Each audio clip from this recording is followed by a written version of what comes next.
Selamat siang kepada Bu Eka Fadila SIPMA selaku dosen mata kuliah Metode Penelitian Administrasi dan teman-temanku semua yang saya banggakan. Perkenalkan, nama saya Patricia Magdalena Dewinta dan pada hari ini saya akan menjelaskan materi terkait dengan pertemuan perkuliahan ke-15.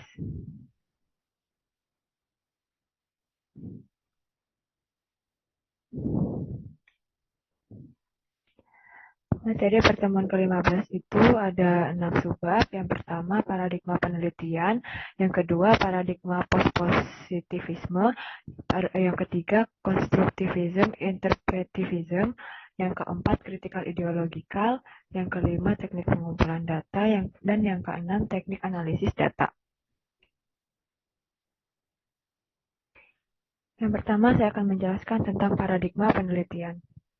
Paradigma merupakan perspektif riset yang digunakan peneliti yang berisi bagaimana cara pandang atau worldview peneliti melihat realita, bagaimana mempelajari fenomena, cara-cara yang digunakan dalam penelitian, dan cara-cara yang digunakan dalam menginterpretasikan temuan. Dalam konteks desain penelitian, pemilihan paradigma penelitian menggambarkan pilihan suatu kepercayaan yang akan mendasari dan memberi pedoman seluruh proses penelitian. Kesimpulannya, paradigma adalah acuan yang menjadi dasar bagi setiap peneliti untuk mengungkapkan fakta-fakta melalui kegiatan penelitian yang dilakukannya. Pemilihan paradigma dalam riset memiliki implikasi terhadap pemilihan metodologi dan metode pengumpulan dan analisis data. Selanjutnya, saya akan menjelaskan tentang paradigma post-positivisme. Paradigma post-positivisme berpendapat bahwa peneliti tidak bisa mendapatkan fakta dari suatu kejadian apabila si peneliti membuat jarak dengan kenyataan yang ada. Hubungan peneliti dengan realitas harus bersifat interaktif. Oleh karena itu, perlu menggunakan prinsip triangulasi, yaitu penggunaan bermacam-macam metode, sumber data, dan data. Pendekatan ini sering digunakan oleh para peneliti yang telah terlatih dalam riset kuantitatif. Peneliti postpositivisme melihat penelitian sebagai serangkaian langkah yang terhubung secara logis, meyakini keragaman perspektif dari para partisipan daripada satu realitas tunggal, serta mendukung metode pengumpulan dan analisis data yang tepat dan teliti. Selanjutnya ada konstruktivism interpretivism. Paradigma ini memandang bahwa kenyataan itu hasil konstruksi atau bentukan dari manusia itu sendiri. Kenyataan itu bersifat ganda, dapat dibentuk, dan merupakan satu keutuhan. Kenyataan ada sebagai hasil bentuk dari kemampuan berpikir seseorang. Pengetahuan hasil bentukan manusia itu tidak bersifat tetap, tetapi berkembang terus. Tujuan dari konstruktivisme adalah untuk bersandar sebanyak mungkin pada pandangan dari para partisipan tentang situasi tertentu. Seringkali makna-makna subjektif ini dinegosiasi secara sosial dan historis. Selanjutnya, critical ideological. Critical ideological memandang bahwa kenyataan itu sangat berhubungan dengan pengamat yang tidak dapat dipisahkan satu sama lain serta nilai-nilai yang dianut oleh pengamat tersebut turut mempengaruhi fakta dari kenyataan tersebut. Paradigma critical ideological ini sama dengan paradigma post-positivisme yang menilai realitas secara kritis. Para peneliti critical ideological perlu menyadari kekuatan mereka terlibat dalam dialog dan menggunakan teori untuk menafsirkan atau menjelaskan aksi sosial, menurut Madison tahun 2005.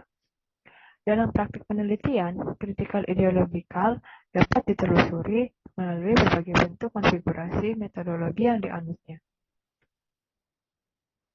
Selanjutnya, saya akan menjelaskan tentang teknik pengumpulan data. Di dalam metode penelitian kualitatif, lazimnya data dikumpulkan dengan beberapa teknik pengumpulan data kualitatif, yaitu yang pertama ada wawancara, yang kedua observasi, yang ketiga dokumentasi, dan yang keempat diskusi terfokus atau focus group discussion. Selanjutnya, saya akan menjelaskan teknik analisis data. Terdapat beberapa strategi dalam menganalisis data kualitatif, antara lain yang pertama tipe ideal, yang kedua hampiran berurutan, yang ketiga metode ilustratif, yang keempat analisis domain, Yang kelima, perbandingan analitis. Yang keenam, analisis naratif. Dan yang ketujuh, metode kasus negatif.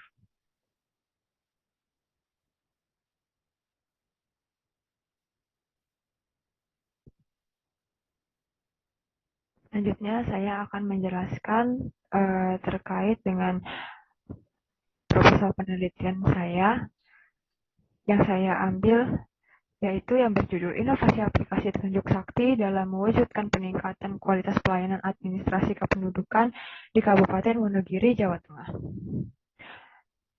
Dalam proposal ini, saya akan menjelaskan terkait dengan kerangka teori.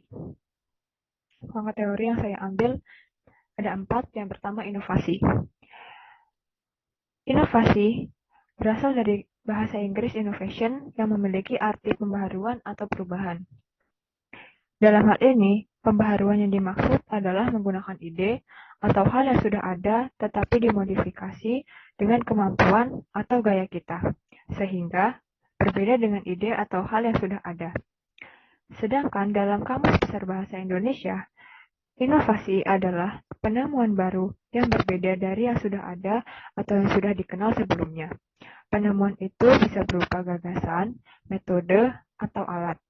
Dengan berpikir inovasi, kita akan dapat menyempurnakan atau memperbaharui penemuan-penemuan yang sudah ada.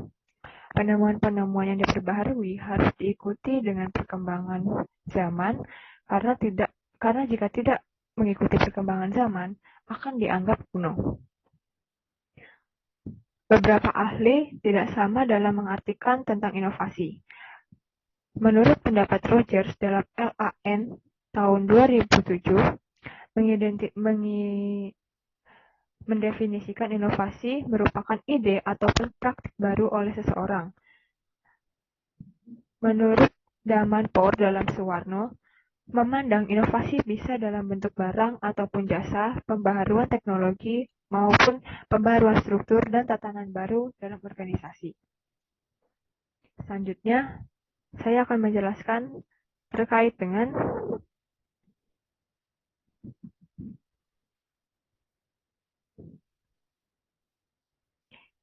electric government atau e-government. Dalam pengertiannya, e-government memiliki beberapa arti yang berbeda dari para ahli. Pengertian menurut Bank Dunia, e-government adalah penggunaan teknologi informasi oleh instansi pemerintahan seperti Wide Area Network atau WAN Internet, mobile computing yang dapat digunakan untuk membantu hubungan dengan masyarakat, dunia usaha, dan instansi pemerintah lainnya. Sedangkan menurut Clay G. Westlake tahun 2007 dalam website, e-government adalah suatu kegiatan yang menggunakan teknologi informasi dan komunikasi untuk mempromosikan pemerintah yang lebih efisien dan penekanan biaya yang efektif. Kemudian fasilitas layanan terhadap masyarakat umum dan membuat pemerintah lebih bertanggung jawab kepada masyarakat. Selanjutnya, saya akan menjelaskan tentang pelayanan publik. Berdasarkan Undang-Undang Nomor 25 Tahun 2009 Pasal 1, yakni pelayanan publik adalah kegiatan atau rangkaian kegiatan dalam rangka pemenuhan kebutuhan pelayanan sesuai dengan peraturan perundang-undangan bagi setiap warga negara dan penduduk atas barang, jasa, dan atau pelayanan administratif yang disediakan oleh penyelenggara pelayanan publik. Penyelenggara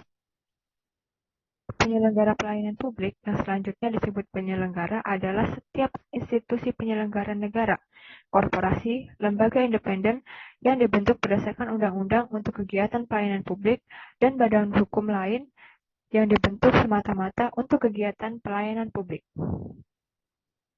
Dan selanjutnya, atau yang terakhir, saya akan menjelaskan tentang aplikasi telunjuk sakti. Inovasi aplikasi telunjuk sakti merupakan suatu produk baru buatan Dinas Kependudukan dan Pencatatan Sipil Kabupaten Wonogiri, Jawa Tengah yang digunakan untuk mengurus dokumen administrasi kependudukan secara online melalui handphone Android.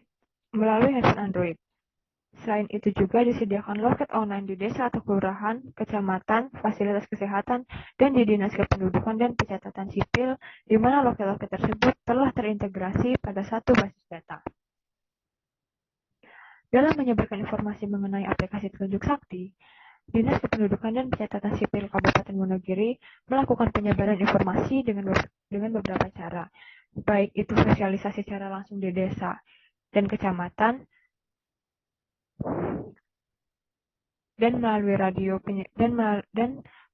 radio penyebaran informasi melalui internet, media sosial, website, Facebook, Twitter, grup WhatsApp, dan YouTube maupun penyebaran informasi melalui media cetak berupa modul, koran, leaflet, banner, dan baliho.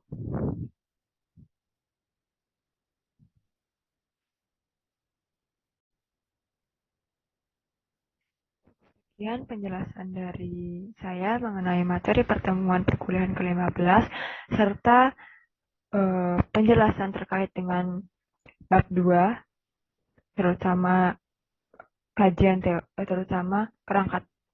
terutama dalam penjelasan terkait dengan kerangka teori yang saya ambil dari penelitian saya yang berjudul Inovasi Aplikasi Telunjuk Sakti dalam mewujudkan peningkatan kualitas pelayanan administrasi kependudukan di Kabupaten Wonogiri, Jawa Tengah. Kurang lebihnya mohon maaf. Terima kasih.